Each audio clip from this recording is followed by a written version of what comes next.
The morning sun over Fort Bragg was already unforgiving. The air shimmered with heat, and a fine dust clung to every boot and uniform. The training ground stretched wide and open, bordered by tall pines that swayed gently in the breeze. There, shade didn't reach the recruits standing in tight formation in the middle of the field.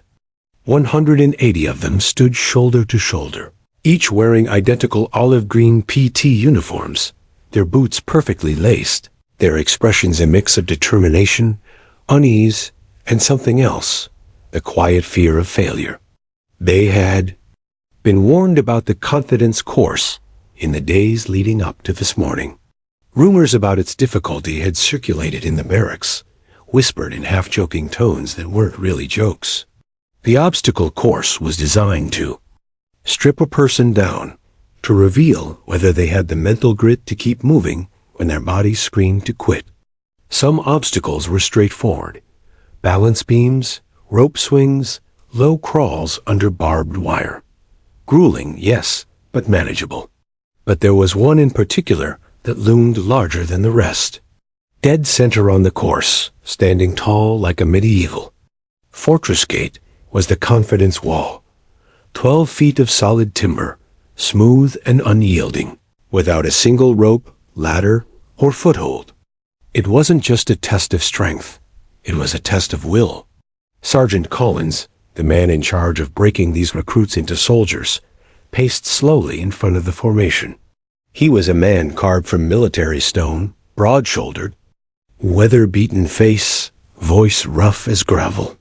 His eyes were sharp and assessing, the kind that could make a man confess without a word being spoken.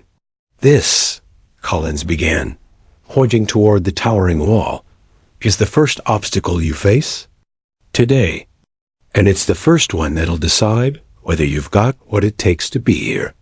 A few recruits tried to stand taller, their chests puffed in a show of false confidence. Others glanced nervously at the wall, their eyes tracing its height like climbers sizing up a cliff. Collins blew his whistle, the sharp sound cutting through the thick morning air. "First 6, move." 6 recruits broke from the line, jogging toward the wall. Their boots thudded heavily on the packed dirt. As they approached, the wall seemed to grow taller, its smooth boards daring them to try. The first recruit made the attempt with a running start, planting his foot against the wood to gain leverage. But he slipped immediately, dropping back onto the dirt with a frustrated grunt. The second tried jumping straight up, fingertips grazing the top by barely an inch before gravity pulled him down. 2 others attempted a boost, one crouching with hands clasped to launch the other upward. They made it halfway before the lifters. Arms gave out, sending them both sprawling. The final 2 didn't even try. They stood staring at the wall, shaking their heads. "Get back in line," Collins ordered, his tone carrying disappointment. "Next 6. Again and again, groups approached the wall, and again, it won. Bodies slammed against it, hands scraped along the wood, and more than a few landed hard in the dirt.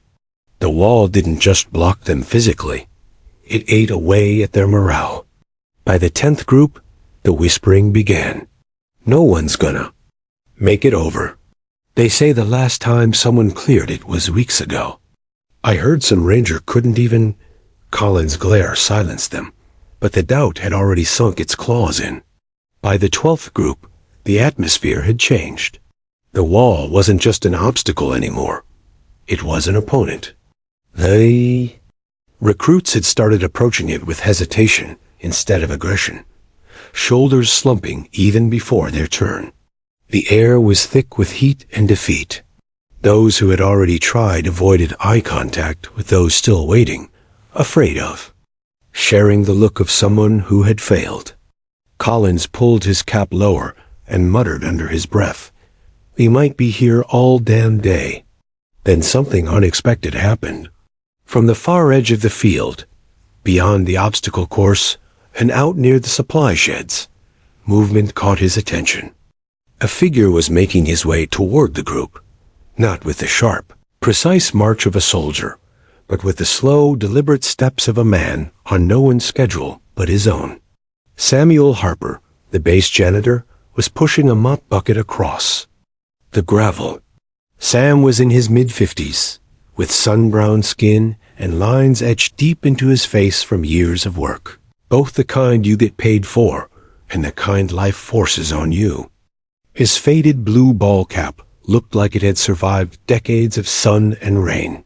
His work shirt was tucked neatly into his cargo pants, sleeves rolled to his elbows, revealing forearms still roped with muscle despite his age. The mop head swung gently, with each step still damp from the morning's cleaning. The bucket's wheels squeaked in protest as they rolled over the uneven ground. A couple of recruits noticed him first. "Hey, it's the janitor," one murmured with a smirk. "I thought he stayed in the mess hall," another replied. Sam stopped just short of the formation, eyes flicking briefly over the recruits before settling on the wall. For a moment, he simply stood there, hands resting lightly on the mop handle, as if appraising an old acquaintance. Collins raised an eyebrow. "Need something, Sam?" "Just watching the fun," Sam replied, his voice low and unhurried. Collins snorted. "Fun? They can't even get over the first obstacle." Sam studied the wall for another long second, his face unreadable. "Mind if I give it a try?" The reaction from the recruits was immediate. Laughter rippled through the group, starting as snickers and swelling into open chuckles. "You serious?" One recruit called out. "Come on, man, you'll throw your back out," another joked. Even Collins cracked a grin, shaking his head. "You want to try that? Be my guest." Sam's lips twitched in the faintest of smiles. Without another word, he set the mop in the bucket and began walking toward the wall. The recruits watched with a mix of curiosity and amusement, the kind reserved for someone about to make a fool of themselves. What they didn't know, what only a handful of older men on the base still remembered, was that Samuel Harper had stood in front of walls much higher than this one, under conditions far worse than a summer morning in North Carolina. But, for now, all they saw was the janitor walking toward an obstacle that had defeated 180 fresh recruits. Samuel Harper moved at the same measured pace he always did, his boots crunching lightly on the packed dirt as he crossed the open field. The mop bucket squeaked behind him, one wheel rattling with every turn. The recruits' laughter followed. A low, rolling sound that wasn't cruel, but carried the unmistakable tone of disbelief. Here was a man they'd seen pushing brooms in the mess hall, scrubbing bathrooms, and emptying trash bins, the kind of presence you notice only in passing. To them, he was part of the background, a piece of base life as ordinary as the vending machines in the rec room. But now, he was walking toward the same wall that had stopped all of them cold. A bead of sweat rolled down the side of Colin's face as he watched Sam approach. The sergeant had seen plenty of unexpected things in his years, but an aging janitor asking to take on the confidence wall? That was new. Sam stopped a few feet from the obstacle, his eyes traveling up its weathered boards. His gaze wasn't that of a man meeting a stranger. It was the gaze of someone seeing an old challenge, one he knew well. He set the mop against the bucket with care, as though it were something worth respecting. "Still think you want to try?" Collins asked, half expecting the older man to change his mind. Sam didn't answer right away. Instead, he reached into the cargo pocket of his pants and pulled out a strip of black cloth, folded neatly into a rectangle. He unfolded it slowly, shaking it out so it hung loosely in his hands. "What's that?" a recruit near the front asked, his voice carrying over the murmurs of the crowd. Sam's answer was simple: blindfold. That word hung in the air like the crack of a whip. The laughter that followed was louder this time, almost relieved. The recruits had been under the heavy shadow of the wall for nearly an hour, and here was a moment that broke the tension. A harmless joke, a ridiculous stunt. "You can't even see." Someone shouted from the back. "You're gonna kill yourself." Another added. Even Collins, who wasn't one to indulge in humor during training, shook his head. "Harper, you don't have to do this to prove a point." Sam gave him a look that was polite but firm. "I'm not trying to prove anything. Just want to try." There was something in the way he said it, a quiet finality that left no room for further argument. He folded the black cloth diagonally, making it narrower, and then tied it snugly over his eyes. The knot sat neatly at the back of his head, the ends of the fabric fluttering slightly in the breeze. The recruits shifted in place. The ones who had been laughing moments ago now found themselves watching more closely. It wasn't just a joke anymore. The image of a man willingly covering his eyes before facing that wall had an edge to it, the kind of edge you feel in your stomach. Sam reached up and adjusted the blindfold with the precision of someone who wanted no chance of peeking. When he was satisfied, he let his arms fall to his sides and simply stood there for a moment, still and quiet. The wind rustled the trees at the edge of the training ground. Somewhere in the distance, a metal flagpole clinked rhythmically. But here, near the wall, the noise had faded. Collins realized it before anyone else. The laughter was gone. The recruits weren't talking anymore. They were watching. Sam took a slow, deliberate breath. He stepped forward. It was only a few steps to the wall, but Sam's pace made it feel longer. He moved without hesitation, each footfall landing with quiet certainty. His boots found the ground as though they had been there before. When he reached the wall, he didn't grope or fumble. He placed both hands on the wood, palms flat, feeling the grain beneath his fingers. His touch was searching but confident, moving upward and sideways and back to center. The wall gave away nothing to the eye, but to the hand it whispered its secrets. Sam traced the boards until he found the first spot he wanted. From behind, one of the recruits muttered, "He's actually going to try it." Another whispered back, "No way he makes it." Collins didn't say anything. His arms were folded now, his expression unreadable. Sam shifted his weight onto the balls of his feet. His knees bent slightly. Then, without warning, he exploded. Upward. It wasn't the frantic scramble most recruits attempted. It was a clean, practiced move. Legs driving, arms pulling, boots pressing into the wood for maximum lift. His fingertips caught the first ledge of the wall, and his body followed with mechanical precision. In 3 movements, he was halfway. Up, the recruits gasped. In 5 movements, his hands had reached the top edge. The blindfold hadn't budged. Sam paused only long enough to swing one leg over. His body balanced effortlessly. From the ground, the older man looked almost weightless against the wood. Then he was gone, dropping down the far side without a single stumble. For a moment, there was silence. The kind of silence that follows an impossible thing actually happening. Then, from somewhere in the formation, a single voice broke through. "No way." It was followed by another. "Did you see that?" And then the sound grew. Murmurs, low and disbelieving at first, then swelling into full-blown exclamations. "Blindfolded. He didn't even slip." "Holy!" Collins raised a hand, and the noise died instantly. His gaze stayed, fixed on the far side of the wall, where Sam was now walking back toward them. The janitor's pace was as steady as before, as though what he'd just done was nothing out of the ordinary. When he reached his mop bucket, he removed the blindfold and folded it neatly again, tucking it back into his pocket. There were no theatrics, no bow, no smirk. Just the quiet composure of a man who had done exactly what he intended to do. And, for the first time that day, The wall didn't seem quite so impossible. The recruits stood frozen in formation, still staring at the wall as if it might replay the moment they'd just witnessed.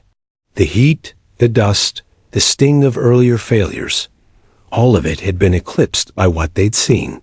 The janitor, blindfolded, moving up and over a 12-foot wall with the ease of a man stepping over a puddle. Only minutes earlier, that same group had been laughing at him, not cruelly, but with the casual certainty that comes when you believe you already know the ending to a story. Now they weren't so sure. Samuel Harper walked back toward the mop bucket with the same steady pace he'd started with. He didn't glance at the recruits, didn't acknowledge their stares. The blindfold was folded neatly in his hand. He dropped it into his pocket like it was nothing more than a spare rag. His mop waited for him, leaning against the bucket. The faint smell of disinfectant still lingered in the air, carried by the lazy morning breeze. Sam picked it up and began rolling the bucket toward the edge of the course. It was almost absurd. This man had just done something none of them could, and now he was casually returning to janitorial duties as though it had been a minor errand. Colin's voice cut through the silence. "Hold it." Sam stopped, but didn't turn around. Collins took a few steps toward him. "You've been working here how long, Harper?" Sam finally turned his head, meeting the sergeant's gaze. "Going on 8 years." Collins narrowed his eyes. 8 years? And in 8 years, I've never once seen you do something like that. Sam shrugged. Never needed to. That answer sat heavy in the air. The recruits shifted uncomfortably. They weren't used to seeing Collins hesitate. A man's authority usually filled every inch of the space. But now, the sergeant was studying Harper like a puzzle piece that didn't quite fit. From somewhere in the back of the formation, a recruit muttered, "Who is this guy?" The words weren't meant to carry, but they did. Heads turned. The laughter that had once been directed at Sam was gone, replaced by something far sharper, curiosity. One of the older instructors, Master Sergeant Vega, stepped forward from where he'd been watching silently. His hair was grayer than Collins, his build leaner but wiry. Vega was a man of few words, but when he spoke, it was with the weight of memory. "You kids don't know," Vega said, his voice low but clear, "because you weren't here. But Harper's not just some janitor." The recruits leaned forward slightly, sensing the kind of revelation that shifts the ground beneath your feet. Collins glanced at Vega, but didn't interrupt. Vega continued, "Back before most of you were out of high school, Harper was a staff sergeant in the 75th Ranger Regiment. Urban warfare, recon, obstacle assault. He didn't just run courses like this. He designed them." A few recruits blinked, their expressions flipping from surprise to outright disbelief. "You're telling me," one whispered to another, "we've been getting schooled by him this whole time?" Vega ignored the side chatter. When the Army needed someone to test the toughest courses we could build, they called Harper. And when we thought something was impossible, he was the guy who'd do it just to shut us up. Collins folded his arms, a faint smirk tugging at the corner of his mouth. "And now he's mopping floors." Sam's eyes twinkled slightly, though his expression remained neutral. "Life's quieter this way." It wasn't said with bitterness. In fact, it was almost content. But the weight of those words wasn't lost on anyone. The recruits exchanged glances.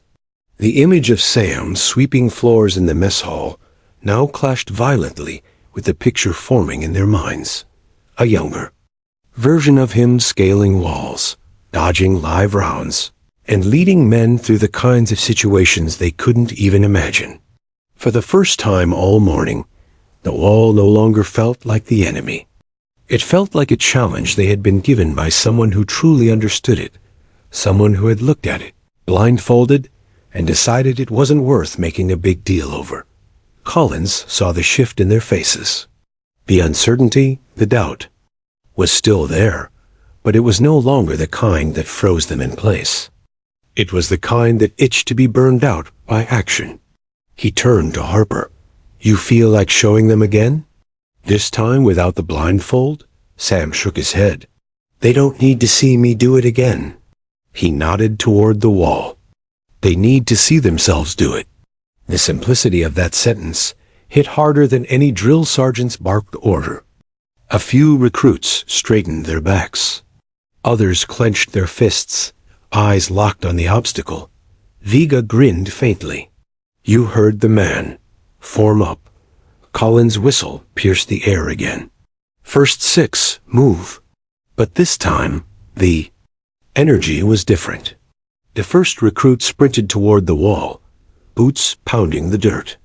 He jumped, caught the edge, and struggled, legs kicking, arms trembling, but he didn't let go. 2 of his teammates grabbed him from below, pushing upward. Slowly, painfully, he got one leg over. The line erupted in cheers that hadn't been heard all morning. Sam leaned on his mop handle, watching quietly. He didn't smile much, but there was the faintest curve at the corner of his mouth. It wasn't pride for himself. It was the satisfaction of watching someone else discover they could do more than they thought. The wall had not gotten shorter. The sun hadn't cooled. The work was just as hard as it had been before. But the recruits no longer saw the obstacle as something impossible. They'd seen the janitor do it blindfolded, and that changed everything. The recruits were still buzzing from the morning's disaster. Some were nursing scraped knees. Others were pacing around the training field, replaying their failed jumps over the wall in their minds. The towering wooden barrier seemed bigger than ever, casting a shadow that felt like a reminder of their defeat. Captain Harris stood by the edge of the course, arms crossed, frustration radiating from him. "This is the U.S. Army," he barked. "If a wall stops you, the battlefield will swallow you whole." His words were meant to sting, and they did. Yet, in the background, an older figure was quietly pushing a mop along the wet tiles just outside the mess hall. It was Lenny Briggs, the base janitor. At 63, with graying hair, creased hands, and a soft-spoken demeanor, Lenny blended into the scenery so well that most recruits barely noticed him. He'd been on base for decades, seeing soldiers come and go, quietly keeping the place clean without ever stepping into the spotlight. But Lenny wasn't just a janitor. Decades ago, before most of these recruits were born, he'd worn a different uniform, not green, but the dark fatigues of a reconnaissance specialist. He'd been through the same course, in worse conditions, with heavier gear, and had never failed a single obstacle. But those days were long gone. Or so everyone assumed. The chatter around the course grew into arguments. One group swore the wall was simply too high for anyone without months of training. Another argued was all about momentum and technique. Then a voice from the sidelines, raspy, calm, cut through the noise. "I could clear that wall." "Blindfolded," Lenny said. Every head turned. Some recruits smirked, others outright laughed. Harris raised an eyebrow. "You could what?" "You heard me," Lenny replied, resting his mop against the wall. "Blindfolded, from a standing start." The silence that followed was electric. Someone in the back let out a loud snort. "Sure, old man, and I can wrestle a bear in my sleep." Lenny didn't flinch. "If I do it, every single one of you owes me 1 hour of extra duty, cleaning the barracks. If I fail, I'll mop the entire training ground by sundown." Harris was caught between amusement and curiosity. The man had been mopping floors here longer than Harris had been in uniform, and though he knew Lenny had a military past, he'd never seen him do anything remotely physical. "This isn't a game, Briggs. That wall stops trained recruits." "Then it shouldn't be a problem for me," Lenny said with a faint smile. The bet spread like wildfire. Recruits who'd been sulking moments ago were now wide-eyed and whispering. Could the janitor actually do it? Some thought it was a ploy to motivate them. Others believed it was just an old man's pride. But everyone agreed on one thing. They wanted to see it. By the time the blindfold was fetched, a strip of thick black fabric from the supply shed, the entire training platoon had gathered. Even instructors from other sections wandered over. The base cook leaned out of the mess hall window. The mechanic from the motor pool arrived, wiping grease off his hands.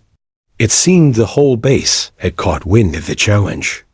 Lenny stood in front of the wall, his boots planted in the dirt. He rolled his shoulders, stretched his arms, and adjusted the blindfold. There was no hesitation in his movements, no nervous fidgeting. He looked like a man who had done this before. The recruits muttered among themselves. Bet he trips on. The approach. No way he even makes it halfway. Watch him embarrass all of us. Harris stepped forward. Rules are simple. Blindfold stays on the whole time. No running start beyond 3 paces. Clear the wall, and you win. Lenny nodded. Understood. The air felt heavy. Not because this was a matter of life or death, but because somehow this janitor had turned the wall from a training obstacle into a stage. He stepped back 3 paces, took a deep breath, and let the blindfold slip into place over his eyes. The black fabric clung to his face, sealing out every trace of light. For a moment, everything was still. Even the wind seemed to pause. Then, with a sudden burst of movement, Lenny surged forward. His boots dug into the dirt, his knees bent, and his hands shot upward. In one fluid motion, he caught the top edge of the wall. The crowd gasped. He didn't just grab it. He seemed to know exactly where it was. Using his arms and core in perfect coordination, he pulled himself up with surprising speed. His legs swung, his boots found purchase against the wood, and in one powerful push, he vaulted over the top. It wasn't just that he cleared the wall. It was how he cleared it, clean, precise, and faster than most of the recruits had even attempted. Without blindfolds. On the other side, Lenny landed lightly, his knees bending to absorb the impact. Without removing the blindfold, he turned toward the stunned crowd and raised one hand in a small, almost humble wave. For a moment, no one spoke. Then the training ground erupted. Some cheered, some shouted, and others just stared in disbelief. Harris stood frozen, mouth slightly open. The recruits weren't just shocked, they were rattled. They had failed repeatedly at something the janitor had just done blindfolded. Pride, embarrassment, and respect tangled together in their expressions. Lenny removed the blindfold and tossed it to Harris. Guess I'll be expecting the barracks to be spotless by the end of the week, he said with a grin. As the recruits groaned, Harris's face shifted from disbelief to a slow smile. Briggs, how the hell did you do that? The janitor's eyes twinkled. You don't work here for 30 years without picking up a thing or two. But deep down, the recruits knew there was more to it than that. And they weren't going to rest until they found out what. The training ground was dead quiet after Bill's display. His blindfold lay discarded on the dirt, a soft reminder that the man had done what none of the 180 recruits could, and he had done it without even seeing. But Sergeant Harlan wasn't done. He had the mind of a man who understood discipline, pride, and the power of momentum. If these recruits walked away, thinking they'd been shown up by a janitor, and that was the end of it, they'd leave defeated. That wasn't how soldiers were made. Fall in. Harlan barked, voice slicing through the crisp morning air. The recruits scrambled into formation, boots pounding the earth. Every one of them still had wide eyes, glancing toward the wall like it was now some kind of holy monument. Bill, Harlan said, his tone sharper than before, you've proven you can clear the wall. But I wonder, he paused, letting the tension coil. "Can you do it with an extra challenge?" Bill raised an eyebrow. "What's on your mind, Sarge?" Harlan motioned toward the obstacle course. "We've got the triple kill zone ready." The recruits exchanged nervous looks. Everyone knew the triple kill zone. It was the most feared segment of the course, designed for advanced operators. It combined rope climbs, swinging logs, and a cargo net wall that tilted backward at a brutal angle. Even seasoned Marines needed multiple tries. "Triple kill zone. Blindfolded," Harlan said with a smirk. A ripple of disbelief rolled through the formation. Private Diaz whispered, "He's insane. The guy's gonna break his neck." Bill just grinned. "Let's see what happens." The recruits followed as Harlan led them to the far end of the field. The triple kill zone loomed like a beast. The ropes swayed slightly in the wind, and the cargo net looked as though it were daring someone to try and conquer it. Bill took off his jacket, revealing wiry arms covered in faded scars and old burns, silent trophies of a life no one here knew much about. "You've got 5 minutes," Harlan said, handing him a stopwatch. "Fall, and you're done." Number. Retries. Bill tied the blindfold tight. The world went dark again, but his breathing slowed. He placed his hand on the first rope, testing its texture. And then he was off. He scaled the first rope like a machine, pulling himself up with smooth, measured strength. His boots pressed in exactly the right places, never fumbling. The recruits gasped, half expected him to stall out halfway. The swinging log bridge was next. The logs dangled over a muddy pit, swinging unpredictably in the breeze. Bill stepped on the first one, letting it sway beneath him before moving to the next with precise timing. "He's counting in his head," Private Jenkins muttered. "He's using the swing's rhythm." Sure enough, Bill made it across without a single misstep. His movements weren't rushed, they were calculated. Then came the cargo net wall. It leaned back at a punishing 15-degree angle, making every inch gained feel like 2 inches lost. Even with sight, recruits often slipped back down in defeat. Bill grabbed hold and began climbing. His fingers found the ropes instantly, and his boots pushed into the net with perfect placement. Every pull looked deliberate, almost slow, but he never lost ground. By the halfway point, his forearms bulged, veins standing out like cords. Sweat dripped down his jaw, soaking the edge of his blindfold. He reached the top, and instead of pausing, he swung a leg over and descended. The other side with the ease of a man walking downstairs. The recruits erupted in cheers. It wasn't the disciplined kind of military cheering. It was raw, human awe. Harlan didn't say anything for a long moment. His gaze was fixed on Bill, and in his eyes was something almost like respect. Bill untied his blindfold and tossed it to Private Diaz. "Your turn." The recruits laughed, but Harlan raised a hand. "No, he's not joking. Every one of you is going through it now. No excuses. You've seen it's possible. Blindfold optional, but if you keep your eyes open, don't expect sympathy." A wave of groans rolled through the formation. But for the first time, there was no hesitation. Private Jenkins went first. He wasn't graceful, but he attacked. The rope climbed with fresh determination. He didn't beat Bill's time, but he made it. Then Diaz, then Carter, then Simmons. One by one, the recruits stopped freezing. They stopped doubting. It was messy. Some scraped their knees, some landed. In the mud, one nearly twisted an ankle on the logs. But they finished. Every single one of them. By the time the last recruit stumbled across the finish, the sun was high and the air was thick with sweat and grit. The triple kill zone was no longer a nightmare. It was a conquered enemy. Harlan blew his whistle. Lesson of the day: fears. Just a wall in your head. And sometimes, You need someone unexpected to knock it down. Bill gave a modest shrug, picking up his jacket.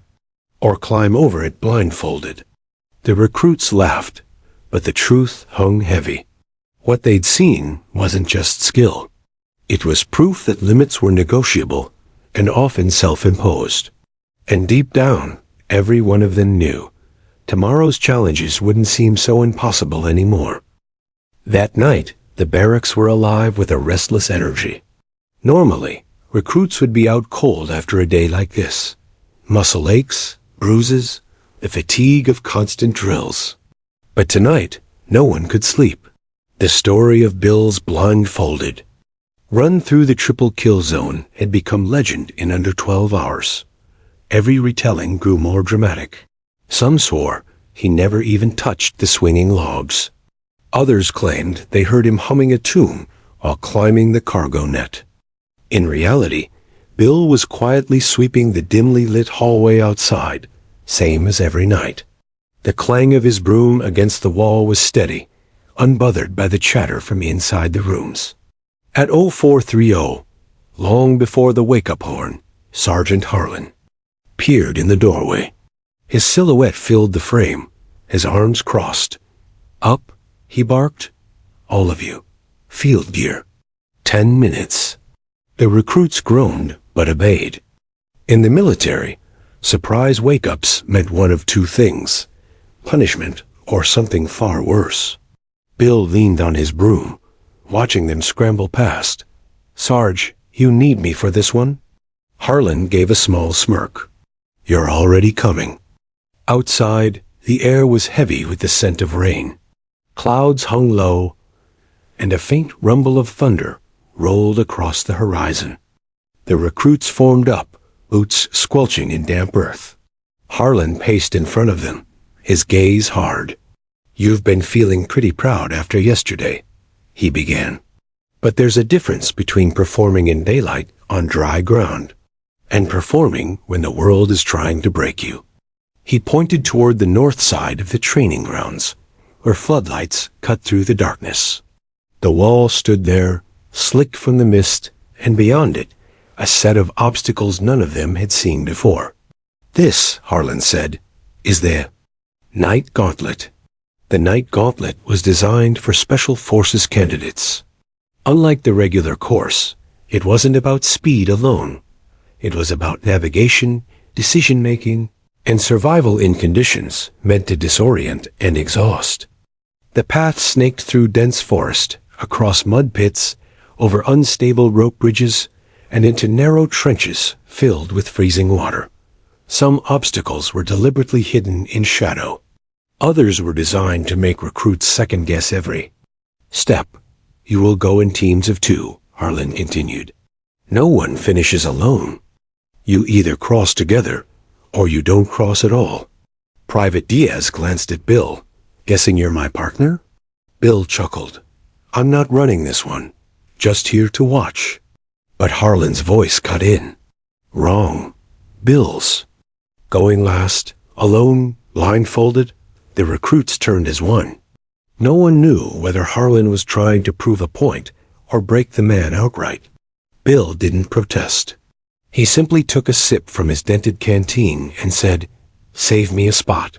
The first teams entered the gauntlet. The darkness swallowed them.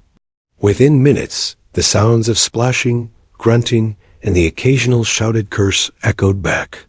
One team got stuck on the rope bridge when a sudden gust swayed it hard to the side. Another had to backtrack after taking a wrong turn in the forest, losing precious time. By the midpoint, most teams were soaked, caked in mud, and shivering. But Harlan didn't care about speed. He cared about whether they pushed through. Finally, the last recruit team stumbled out of the forest, breathing hard but smiling faintly. They'd made it. Harlan looked at Bill. "Your turn." Bill set down his canteen, tied the blindfold, and stepped forward. The mud squished under his boots, and the first drops of real rain began to fall. The forest swallowed him almost instantly. Without sight, he moved by feel, fingertips brushing bark, boots seeking firm ground. The first obstacle was a rope, bridge swaying over a stream. He stepped onto it, knees bending to absorb the movement. The wind picked up, making the bridge sway harder, but Bill used the motion instead of fighting it. He crossed in less than 30 seconds. Next came the trenches. The cold water bit into his legs, but he stayed steady, feeling along the sides, until he found the hidden ladder out. Then, the mud pits. They were deeper than he expected, sucking at his boots like quicksand. One wrong step, and he could be chest deep. But he probed with his foot before committing each step, moving slowly but never stopping. The recruits watched from the sidelines, some biting their lips. Even in daylight, this part was brutal. In the dark and blindfolded, it was almost madness. Finally, Bill reached the last stretch, the slick, rain-soaked wall. The surface gleamed under the floodlights, water streaming down its face. Bill ran his hands across it, finding the tiniest imperfections in the wood. He crouched, took a breath, and launched upward. His boots hit the midpoint and slid. Gasps went up from the recruits. But instead of falling back, Bill kicked off sideways, using the momentum to grab a higher grip. He hauled himself up, muscles straining until he swung a leg over the top. When he dropped down the other side, the rain was pouring in sheets. He pulled off the blindfold, blinked against the water, and gave a small nod toward Harlan. The sergeant didn't smile, but his voice carried a rare edge of approval. Course complete. The recruits erupted in cheers, their voices nearly drowned by the storm. And in that moment, it wasn't about janitor or soldier, rank or role. It was about proving, to yourself and everyone watching, that the impossible could be done even when the odds were stacked higher than the wall itself. The storm had settled into a relentless downpour by dawn. The muddy training ground was slick and treacherous, every step a test of balance. The recruits huddled beneath the sparse shelter of a weathered canopy, faces grim, eyes wet from the rain and sleepless nights. Sergeant Harlan paced in front of them, a grim line set to his jaw. The usual sharpness in his voice was replaced by something heavier, the weight of unexpected news. "Listen up," he barked. "There's been an accident at the northern range.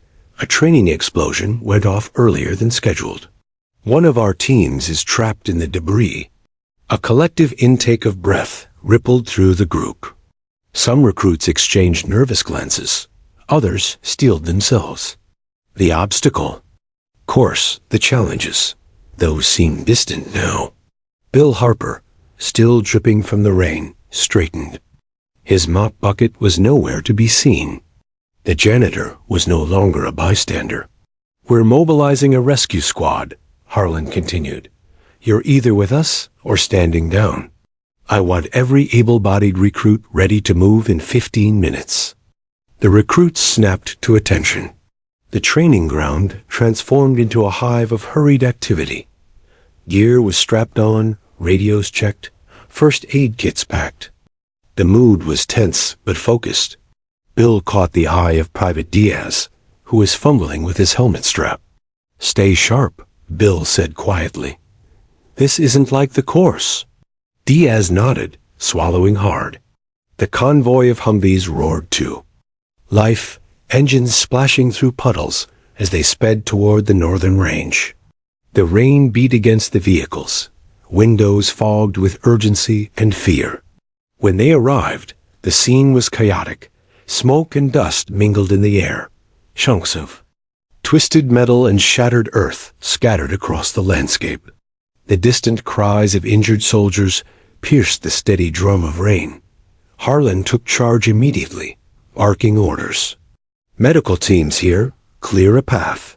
Bill knelt beside a wounded recruit, checking vitals with practiced calm. Despite his janitor title, his hands were steady and sure. A shout came from the edge of the debris field. "We've located the trapped squad. They're pinned under a collapsed wall." Bill didn't hesitate.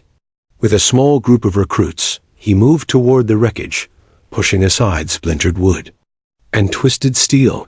The smell of smoke was thick. Visibility was low. Underneath the debris, voices called out, desperate but alive. Bill's heart pounded as he worked with the team to lift heavy beams and clear a path. Sweat mixed with rain as muscles strained against unforgiving weight. Keep talking, Bill urged the trapped soldiers. We're getting you out. Minutes stretched into agonizing eternity.